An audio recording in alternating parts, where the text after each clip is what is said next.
Le Seigneur veut dire à quelqu'un ce matin que peu importe la tempête, la montagne, la situation dans laquelle tu peux te trouver en ce moment, comment est-ce que tes pensées peuvent être inondées par ça? Ou est-ce que tu vois peut-être pas la porte de sortie?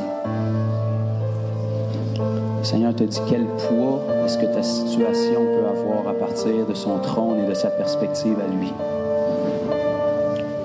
Lorsque tu vas entrer dans l'éternité, dans la demeure que Christ est parti te préparer depuis très longtemps, quel poids, quelle grosseur est-ce que ton problème actuel va avoir?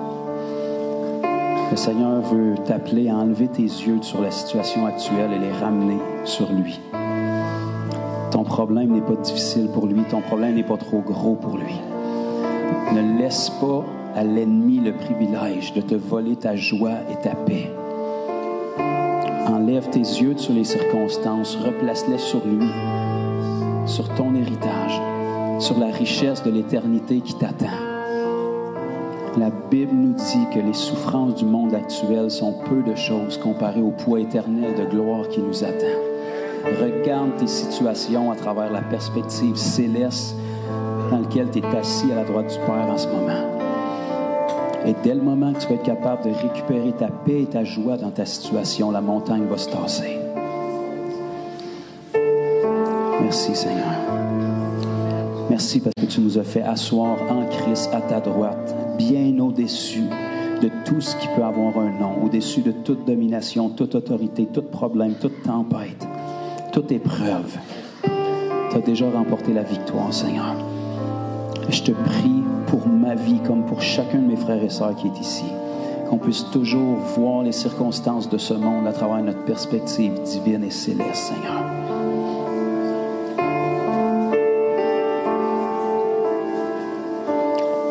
Amen. Amen. Merci beaucoup à notre sœur Annie, encore une fois.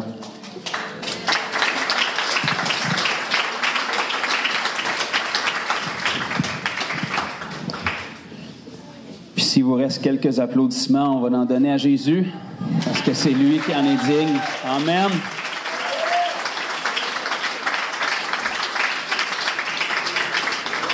Sans Jésus, on n'a aucune raison d'être là, à part perdre nos samedis, faire un spectacle, aller chercher des abonnés, ou je ne sais pas ce serait quoi notre raison d'être ici, mais si on est là, c'est parce qu'à tôt ou tard dans notre vie, on a rencontré ce Jésus-là, ou du moins on désire le rencontrer pour ceux qui ne le connaissent pas encore. C'est lui qui nous donne notre raison d'être, notre raison d'exister. On va relâcher tous les enfants pour qu'ils aillent à l'église des enfants. Donc, on inviterait ceux qui sont moins familiers, si vous voulez que vos enfants aillent à l'église des enfants en bas, accompagnez-les, accompagnez vos enfants en bas, faites-leur faire le pipi, faites sûr que tout est correct, que vous pouvez les quitter sans crise. Et puis, les enseignants vont les prendre en charge pour être capables de prendre soin d'eux. Et puis, encore mieux que les enseignants, le Seigneur va être là pour prendre soin d'eux. Le Seigneur a beaucoup d'amour pour les enfants. C'est l'Église de demain. Et il nous demande d'ailleurs de nous approcher de lui avec la foi d'un enfant. Un enfant, ça ne conteste pas constamment, ça n'a pas besoin de comprendre, ça n'a pas besoin qu'on lui explique tout. Si papa puis maman le dit, c'est vrai. C'est comme ça que le Seigneur veut qu'on s'approche de lui. Ce matin, je m'apprête à vous présenter notre invité, Bertrand Bouchard, qui va nous apporter la parole. C'est un invité familier, mais c'est pas parce qu'on a le privilège de l'avoir des nôtres, qui fait partie de l'équipe, qui est un ancien, qui s'adonne avec mon père aussi. C'est pas parce qu'il est souvent des nôtres que ça y enlève quoi que ce soit et que ça enlève quoi que ce soit à ce que le Seigneur lui a confié. À chaque fois qu'on a le privilège, que ce soit mon père ou d'autres anciens dans la foi, à chaque fois qu'on a le privilège de se placer sous l'enseignement d'hommes et de femmes comme lui, vous comprenez que c'est presque un siècle de vie qui vous parle. Il manque un petit 5 ans là, avant de changer de siècle, mais c'est presque un siècle de vie qui vous parle, qui me parle, mais au-delà de ça, c'est environ 70 ans dans la foi. Ça ne fait pas de lui une meilleure personne, c'est pas ça la question, c'est 70 ans où, de toute évidence, le Seigneur a dû être fidèle, sinon il serait rendu ailleurs.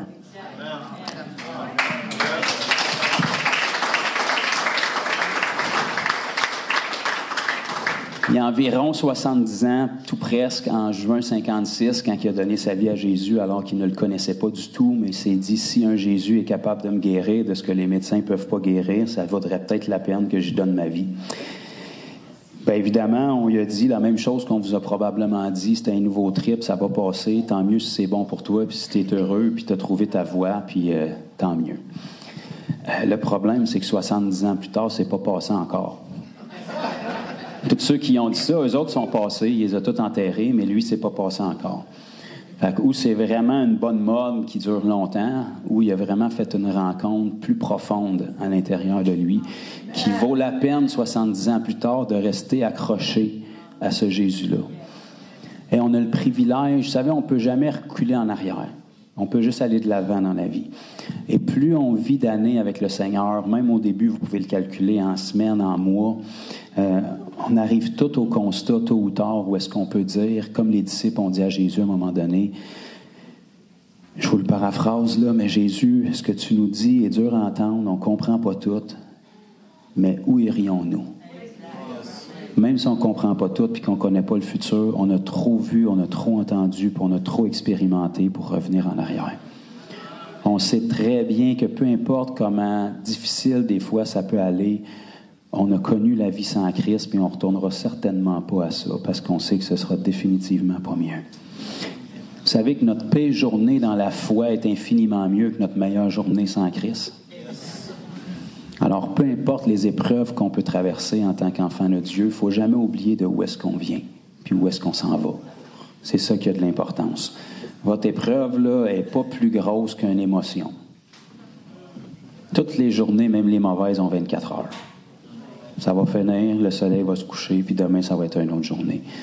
Puis la bonne nouvelle, c'est que quand on est en Christ, bien, Jésus est déjà dans notre lendemain. En fait, il l'a déjà préparé. Si on peut simplement pas être assujetti par les émotions qui sont rattachées à ce que nos situations désagréables génèrent, le Seigneur a déjà préparé ton lendemain. Il a déjà préparé ton mois prochain. Il a déjà préparé ton année prochaine. Chaque jour, quand on se lève, c'est juste une joie de découvrir qu'est-ce que le Seigneur a préparé pour nous. Et le diable veut faire des pieds puis des mains pour tenter de nous faire oublier cette réalité-là. Comme si on était un accident de parcours, comme si, Seigneur, ne sait pas trop, on a pris une mauvaise décision, puis il ne sait plus quoi faire avec nous autres. On s'est ramassé d'un pétrin, puis il cherche une solution pour nous sortir de là. Notre problème est trop gros pour le Seigneur, ou on a fait une erreur qui est irrachetable. Laissez-moi vous dire une chose, quand vous avez dit oui à Jésus, là, vos erreurs faisaient partie de l'équation déjà. Quand il vous a promis la vie éternelle, là, vos erreurs étaient déjà calculées dans l'équation, puis si votre obéissance demeure, le résultat va être pareil. Je pense que vous ne comprenez pas. Quand vous avez dit oui à Jésus, puis qu'il vous a dit « Mon fils, ma fille bien-aimée, entre dans la joie de ton maître », puis qu'il a garanti votre éternité, il était déjà dans votre futur, puis il savait déjà les erreurs que vous alliez commettre, même après lui avoir dit oui. Et le résultat du moment que vous lui avez dit oui à la fin est le même, malgré les erreurs, parce qu'il a déjà calculé un pourcentage d'erreurs en allant dans votre futur quand vous y avez dit oui. Fait que vous ne le surprendrez pas par vos erreurs. Il n'est pas déçu, il le savait d'avance. Puis même s'il le savait d'avance, il vous a bien aimé quand vous avez dit oui. En fait, il vous a aimé avant la création du monde. Il vous a aimé avant votre existence. Il vous a conçu avant que vous veniez ici-bas. Il vous a aimé le premier, c'est ça qui vous a amené à l'aimer en retour. Évidemment, on ne fait pas d'erreur. On ne vit pas délibérément dans le péché pour désobéir à Dieu, mais il faut comprendre que Dieu a déjà cette portion-là de calculer d'erreur, parce qu'il y a une différence entre une erreur d'apprentissage quand tu aimes le Seigneur de tout ton cœur et quelqu'un qui pêche volontairement contre Dieu. Un enfant, on n'est pas surpris qu'il tombe quand il apprend à marcher. Enfin, on serait surpris qu'il l'aide du premier coup. Puis quand il tombe, voilà ce qu'on ne fait pas. Toi, t'es bien pas bon. T'es un hypocrite, tu sais pas marcher. Lâche ça tout de suite, tu vois bien que c'est pas pour toi, cette affaire-là. Non. On est rempli de compassion quand notre enfant tombe. Parce qu'on le sait que chaque fois où il tombe, il est un pas plus proche d'être capable de marcher. Pensez-vous que le Seigneur n'est pas mieux que nous autres? C'est pas grave quand on tombe, c'est pas grave quand on fait des erreurs pour apprendre. L'important, c'est qu'on tombe vers le Seigneur. Il est prêt à nous relever. Et on ne tombe pas 100 fois sur la même erreur. Parce que quand il nous relève, il nous relève. Amen, c'est ce bon Père-là qu'on a. Donc, ce matin, je vais vous présenter mon Père qui est capable de vous partager, est capable de vous ensevelir dans les expériences de comment Dieu a été bon pour lui. Et l'important dans la vie chrétienne, la longanimité, vous allez en avoir un beau modèle ce matin, c'est pas comment tu commences, c'est comment tu achèves la course. Ce qui fait que quelqu'un est victorieux, c'est pas quelqu'un qui tombe pas, c'est comment tu te relèves. C'est comment longtemps tu vas rester à terre quand tu tombes versus comment vite tu peux te relever. Parce que le Seigneur est le même, puis son amour est le même, que tu restes en boule dans ton coin à pleurer sur ton sort pendant 1 an, ou que tu te secoues, puis que tu te repentes sincèrement, puis que tu te relèves.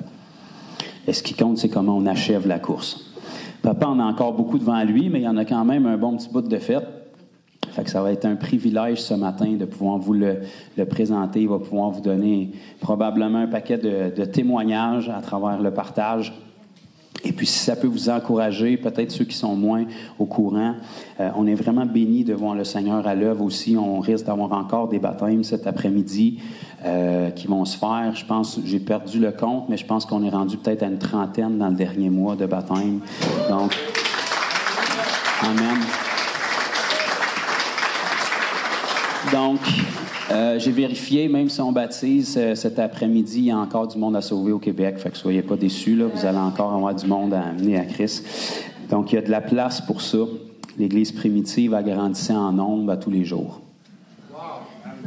Puis on n'est pas appelé à être comme l'Église primitive, on est appelé à être comme les temps de la fin, ceux qui ont construit sur l'Église primitive. Fait que la volonté de Dieu, c'est qu'on soit encore mieux que ce qui a été fait au départ. Amen. Donc, soyez encouragés. Papa, tu peux venir. Donc, je vous présente l'évangéliste Bertrand Bouchard. Toujours un privilège de l'avoir avec nous, un privilège pour moi personnellement de pouvoir opérer dans cette aventure-là, d'apostolat dans laquelle le Seigneur m'a relâché l'an dernier, et puis de pouvoir travailler avec mes parents à nos côtés comme évangélistes, comme anciens ici à l'Église. C'est bon d'avoir un petit 80 ans d'expérience pour conseiller à tes côtés quand vient le temps de prendre des décisions. Donc, je vous demande de l'accueillir de tout votre cœur.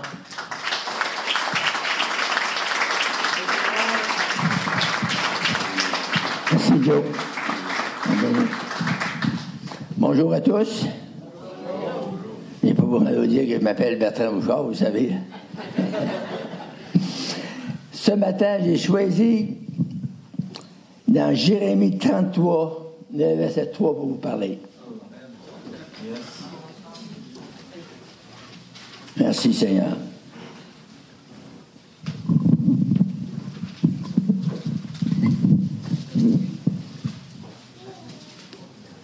Seigneur, nous venons devant toi dans le nom de Jésus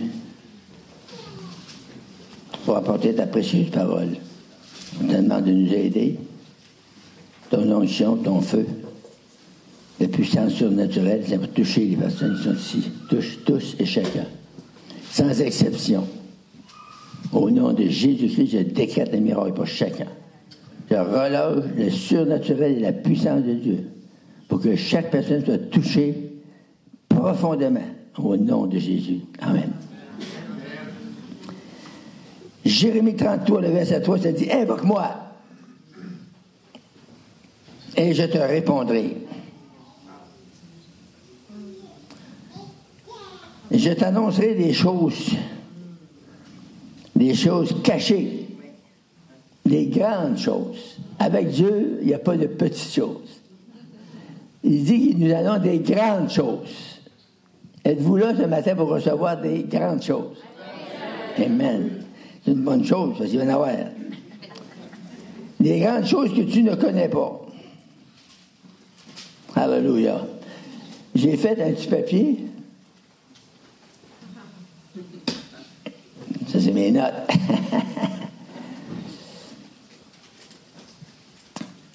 Savez-vous que on a un texte devant nous, un superbe texte.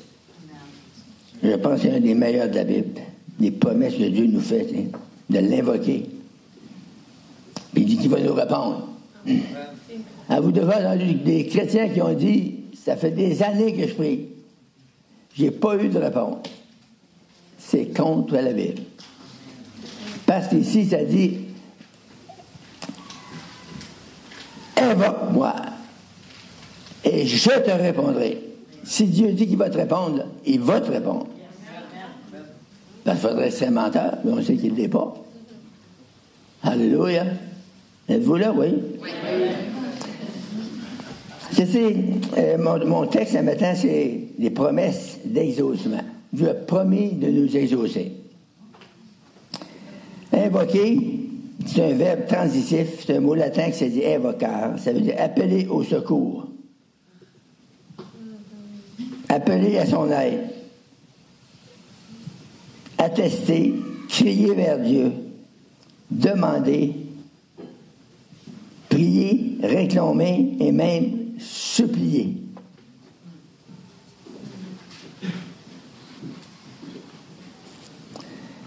La Bible dit qu'il va répondre. Répondre, ça veut dire que c'est affirmer, c'est assurer, c'est attester, c'est confirmer. Dieu s'engage à vous répondre. Maintenant, invoque-moi, ça veut dire, dans le latin, invocar, appeler au secours. Wow! Il y en a-tu qui ont besoin d'appeler au secours un matin? Il y en a plusieurs. Puis, attendez-vous au Seigneur ce matin pour avoir des paroles. Pour que Dieu parle à vos cœurs. Pour qu'il vous révèle des choses cachées dans vos cœurs. On veut que Dieu se manifeste. Il est libre ici ce matin. Jésus est entré par la porte. On ne lui a pas dit d'entrer. Il était là avant qu'on arrive. Moi, j'ai dit, il m'est arrivé le premier matin. Je me suis planté. Non, il arrive, il était ici. Savez-vous pourquoi il était là? Parce qu'il nous attend les bras ouverts. Pourquoi? Pour nous bénir. Pour nous serrer dans ses bras et nous dire, je t'aime, mon fils. Je t'aime, ma fille. C'est-tu encourageant d'avoir un Dieu de même? Amen. Hallelujah. Invoque-moi, ça veut dire appeler à son secours, à son aide. Appeler, attester, conjurer, crier vers Dieu. Prier, demander, réclamer, supplier, même supplier Dieu. On va aller lire maintenant dans le psaume 91, 15.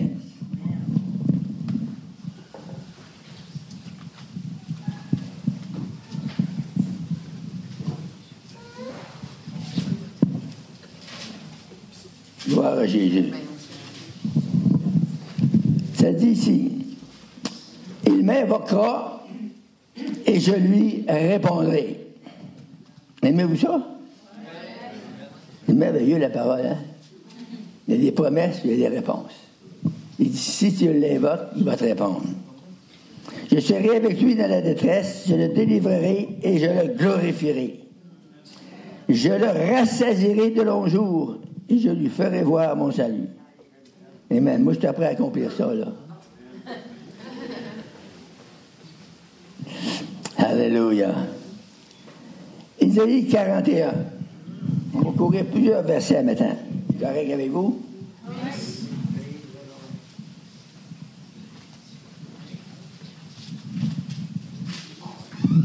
Isaïe 41, 17, ça dit ceci. Les malheureux et les indigènes cherchent de l'eau. Les indigents cherchent de l'eau et ils n'en trouvent point. Leur langue est desséchée par la soif. Moi, l'Éternel, je les exaucerai. Moi, le Dieu d'Israël, je ne les abandonnerai pas. Je ferai jaillir des fleuves sur les collines et des sources d'eau au milieu de la vallée. Je vais lire le texte au complet, ça vaut la peine jusqu'à le verset 20. Je changerai le désert en étang, la terre aride en courant d'eau. Je mettrai dans le désert le cèdre et l'acacia, la myrrhe et l'olivier. Je mettrai dans des lieux stériles le cyprès, l'homme et le buis, tous ensemble, afin qu'ils voient, qu'ils sachent, qu'ils observent et considèrent que la main de l'Éternel a fait ces choses, que le Saint d'Israël en est l'auteur. Amen. On va aller dans 58. Isaïe 58. Aimez-vous ça courir dans votre Bible? Je vais vous faire courir. Hein?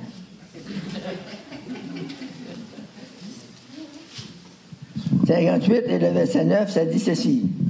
Alors tu appelleras, et l'Éternel répondra. Tu crieras, et il dira, me voici. Si tu éloignes du milieu de toi le joug, les gestes menaçants et les discours injurieux, quand tu vas appeler, Dieu va te répondre.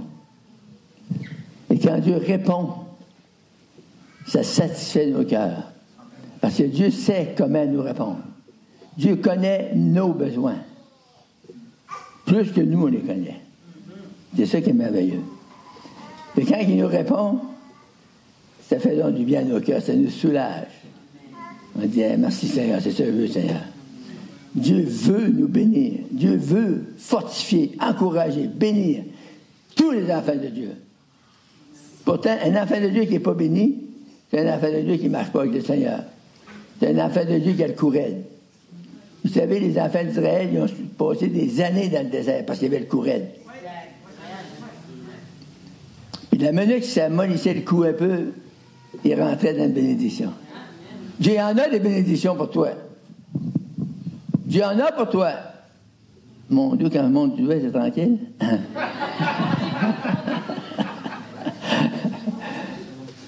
Vous savez que Dieu vous aime. Oui. Amen. Hallelujah. 58 qu'on est là, on va lire 65, 24. Isaïe 65.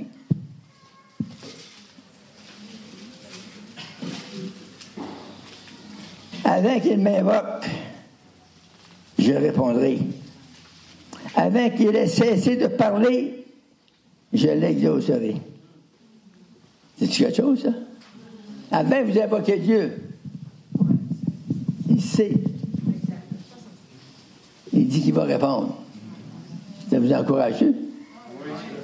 Moi, quand je lis je pogne des bouts, des fois, qui sont plus durs dans ma vie, j'en pogne des fois. Puis je lis des passages de même, on remonte de même. Je pogne le pic. Parce que Dieu, il a toujours accompli ce qu'il a dit. Ça fait 70 ans que je le suis et que je le connais.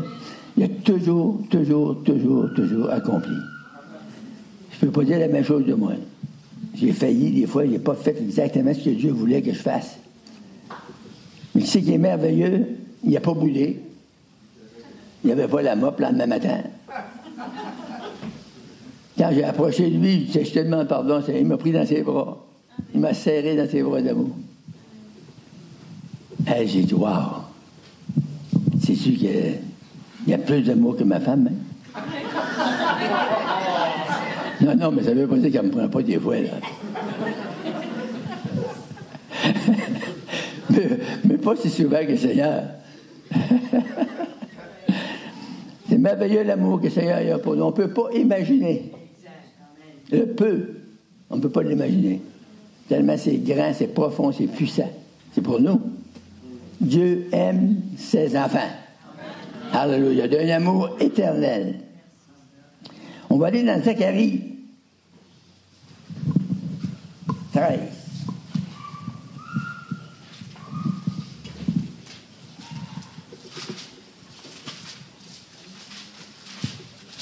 Alléluia. 13, le verset 9. Je mettrai ce tiers dans le feu et je le purifierai comme on purifie l'argent. Je l'éprouverai comme on éprouve l'or. Il invoquera mon nom et je l'exaucerai. Je dirai, c'est mon peuple. Et il dira, l'Éternel est mon Dieu. Mon Dieu. Alléluia. Luc 11, 9.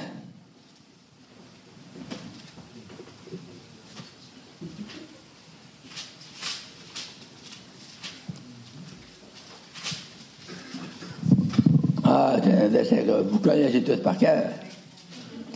Demandez, et moi je vous dis, Jésus dit ça, demandez et l'on vous donnera. Cherchez et vous trouverez.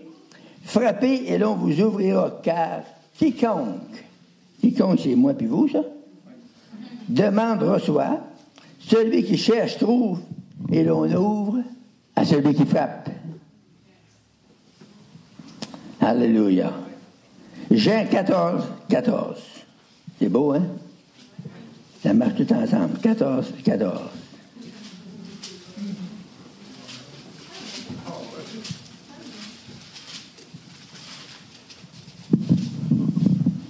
va lire 13 avec. Et tout ce que vous demanderez en mon nom, je le ferai, afin que le Père soit glorifié dans le Fils. Vous, si vous demandez quelque chose en mon nom, je le ferai. Jésus dit si. Ça veut dire qu'il y en a qui ne le demandent pas. C'est ça que ça veut dire? Si ainsi, là, c'est lui qui l'a mis. Si. Wow. Si vous demandez quelque chose en mon nom, je le ferai. Je le ferai. Dieu veut. Tout ce que vous avez dans votre esprit matin, là, vos pensées, vos petits problèmes, vos difficultés que vous avez eues cette semaine, les affaires que vous avez entendu parler, vous avez entendu dire, vous avez eu des oui-dire à quelque part, ça vous inquiète. Dieu, il sait tout ce qu'il va faire. C'est écrit. Il l'a écrit un matin. Puis, alléluia, il dit, si vous demandez quelque chose à mon nom, je vous le donne. Je vais le faire. Alléluia. Il est prêt de le faire pour nous. Mais, est-ce que nous, on est prêts de le recevoir? Il y a des grandes choses ce matin que Dieu veut faire. Mais il y en a qui ont dit, c'est le frère Bouchard, il est trop vieux le bonhomme à ça. Le Seigneur peut vous parler quand même à travers moi. Puis si je ne suis pas capable, là, m'appeler Jonathan.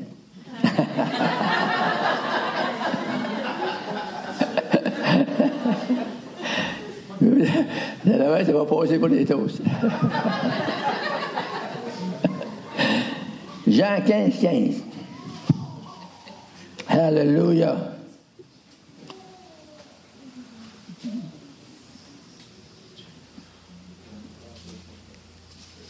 Non, Jean 15, 7.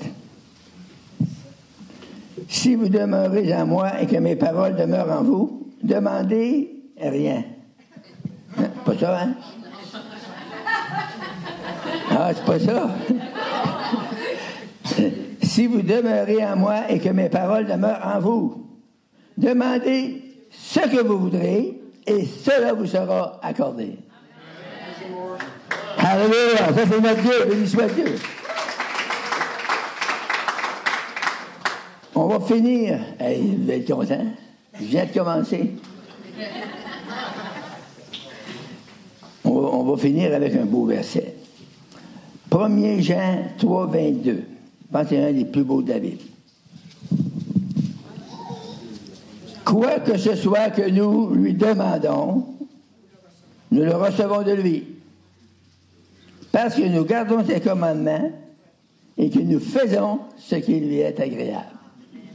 Wow! C'est difficile d'avoir des plus belles promesses que ça. Je ne les ai pas toutes sorties, il y en a pris juste quelques-unes. Dieu veut nous, premièrement, il met la vérité en nous. La foi, ça vient de là. Il met la vérité en nous, puis nous, on la croit. Ou on la croit pas. Ou on doute. Doute, c'est pas quoi pareil, là. C'est la même chose. Mais si vous croyez la vérité,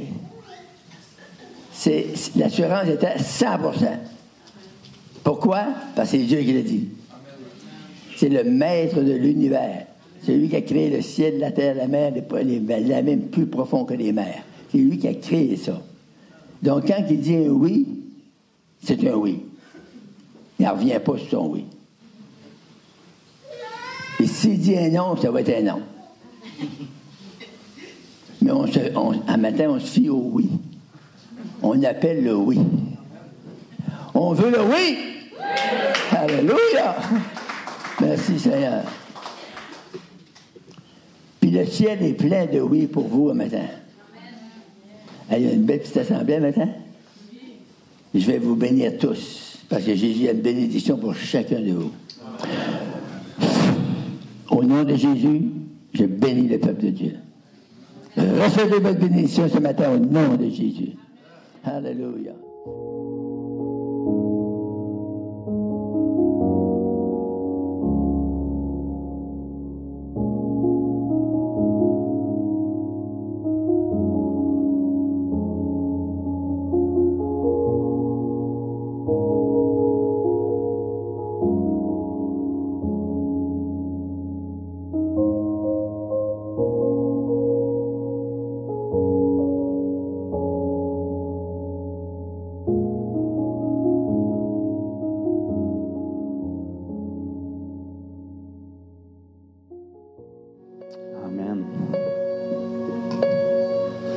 Seigneur s'intéresse à nos vies, vous savez.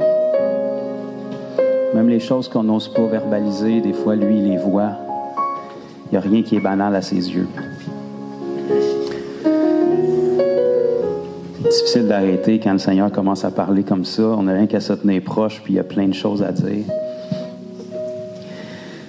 Je ne vais pas me lancer là-dedans à l'heure qui est rendue, mais je vais juste prendre quelques minutes. Je sens que le Seigneur veut toucher d'autres personnes encore. Si vous êtes ici, que vous êtes juste venu en visite, soit parce que vous voulez être baptisé cet après-midi ou que vous êtes venu pour recevoir de la prière, soyez patients. On a presque terminé, puis on va vous diriger, puis vous prendre soin de vous par après. Merci, Seigneur. Merci de révéler les besoins, de révéler les secrets des cœurs, Seigneur. Merci d'apporter la liberté à tes enfants ce matin. Mon père a eu une parole tantôt sur la peur. Je le sentais aussi, mais il y a des gens, c'est sûr que ça peut être rattaché à la peur, mais il y a plusieurs personnes, beaucoup de femmes, vous êtes pris avec l'anxiété. Oui, ça peut être attaché à la peur, mais vous êtes toujours anxieuse, toujours crainte de ne pas être à la hauteur, toujours crainte d'oublier quelque chose, toujours, il y a une anxiété qui est là. Ça vous embrouille aussi dans votre prise de décision. Vous n'êtes jamais capable de prendre une décision affermie parce qu'il y a toujours une anxiété de prendre les mauvais choix, d'impacter la vie des gens. Même si les intentions peuvent être bonnes, de vouloir bien faire dans vos décisions, le Seigneur veut briser cette chaîne-là d'anxiété. L'anxiété, c'est une forme de crainte, c'est une forme d'inquiétude qui est là. C'est un manque en réalité. C'est un mensonge qui vous fait croire que Dieu n'est pas assez bon pour vous guider dans vos décisions, qu'il n'est pas assez bon pour prendre soin de vous. En réalité, c'est que vous tenez un contrôle que c'est le Seigneur qui devrait avoir. Alors, si vous êtes pris de l'anxiété, des fois, ça vous ronge par l'intérieur, ça vous vole votre sommeil. Le Seigneur veut vous libérer ce matin. Soyez pas gênés, avancez, on va prier pour vous pour ça. Il y a des gens aussi, j'ai entendu que vous avez touché à de l'hypnose dans le passé. Peut-être que c'était pas mal intentionné. Évidemment, c'est toujours pour être aidé dans un besoin. Mais si vous connaissez Dieu un minimum, c'est pas la façon que Dieu fonctionne. Vous êtes ouvert à des choses que vous n'auriez pas dû. Le Seigneur veut briser ces chaînes-là ce matin. Donc, si vous avez été faire de l'hypnose pour peu importe la raison, je sais qu'il y en a au moins une personne ici ce matin, mais il y en a peut-être plus. Le Seigneur veut vous libérer de ça aussi. Donc, avancez ce matin. Dieu veut vous toucher. Amen.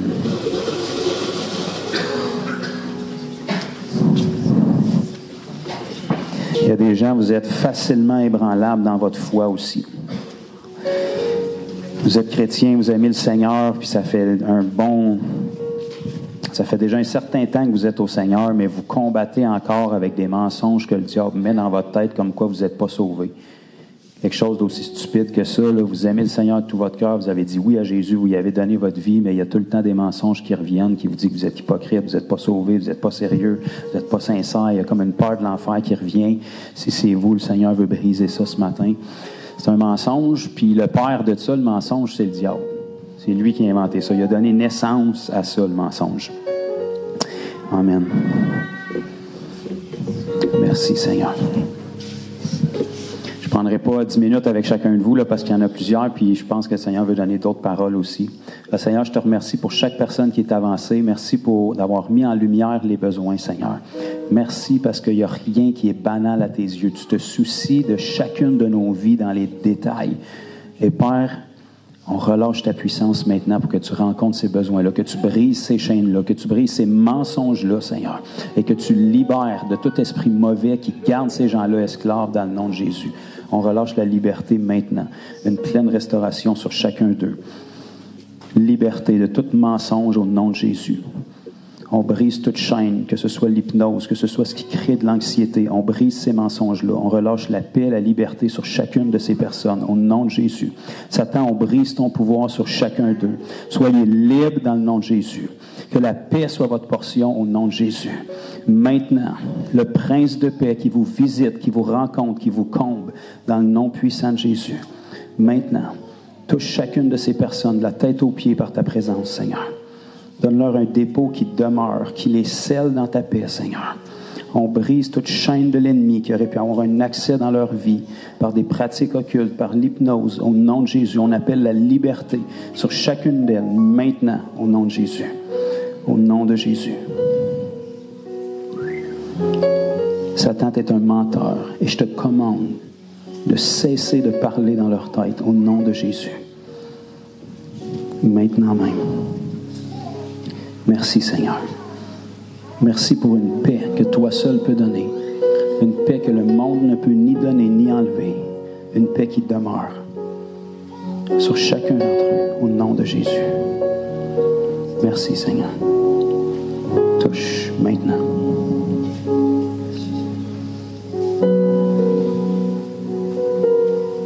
Merci Dieu. Tous ceux qui ont avancé, prenez le temps qu'il faut. Je sens que le Seigneur est en train de mettre des choses en lumière dans votre cœur. Il est en train de faire une restauration. Vous n'avez pas à retourner à votre place en urgence. Laissez le Seigneur faire son travail sur vous. Merci Dieu.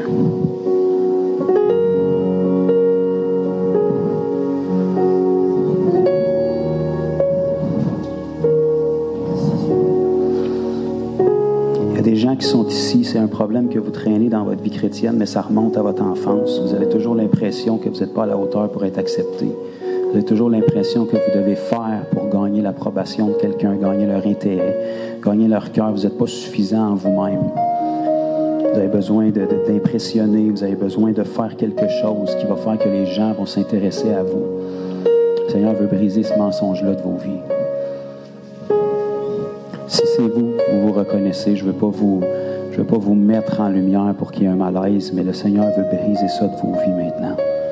Seigneur, je te prie que tout traumatisme, tout rejet émotionnel que mes frères et sœurs ont pu vivre, qui a généré ces pensées-là, ces pensées d'estime d'eux-mêmes, Seigneur, tout ce qui embrouille la perception d'eux-mêmes. Seigneur, je te prie maintenant que tu leur donnes ta grâce, qu'ils puissent se voir à travers tes yeux, qu'ils puissent connaître leur valeur, que toi tu leur confies.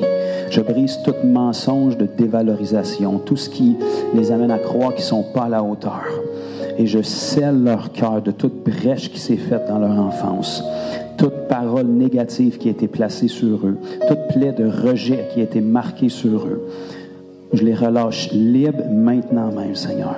Je te prie de venir restaurer, que ces pensées, ces sentiments qui troublent leur estime d'eux-mêmes quittent définitivement à partir d'aujourd'hui, Seigneur. Je te prie de venir combler ce vide-là, de venir combler cette plaie, cette marque que l'ennemi a voulu mettre sur eux, Seigneur. Seigneur, je te prie qu'à partir d'aujourd'hui, ils soient libres d'être qui tu les as créés pour être, sans honte, sans culpabilité, sans gêne d'être eux-mêmes, Seigneur. Car tu nous appelles à la liberté, parce que ceux que le Fils rend libres sont réellement libres. Merci, Jésus. Seigneur, je prie pour un rafraîchissement spirituel.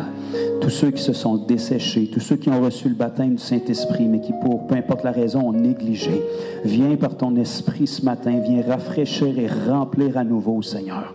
Renouvelle la joie du salut. Touche ceux qui ont perdu le premier amour, le premier élan, le zèle du départ, ceux qui ont perdu leur consécration pour toi, Seigneur. Ranime la flamme dans ce lieu, Seigneur. Que les cœurs soient passionnés de toi, amoureux de toi à nouveau, Seigneur.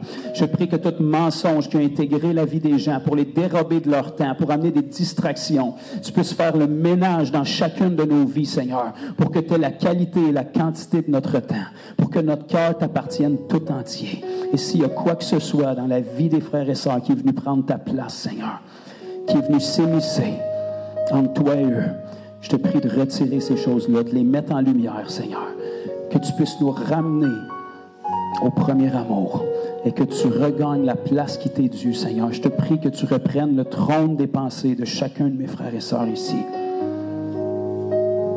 On brise tout mensonge de culpabilité qui est là. Tout remords, tout regret qui est récurrent, même pour des choses pour lesquelles ils se sont repentis.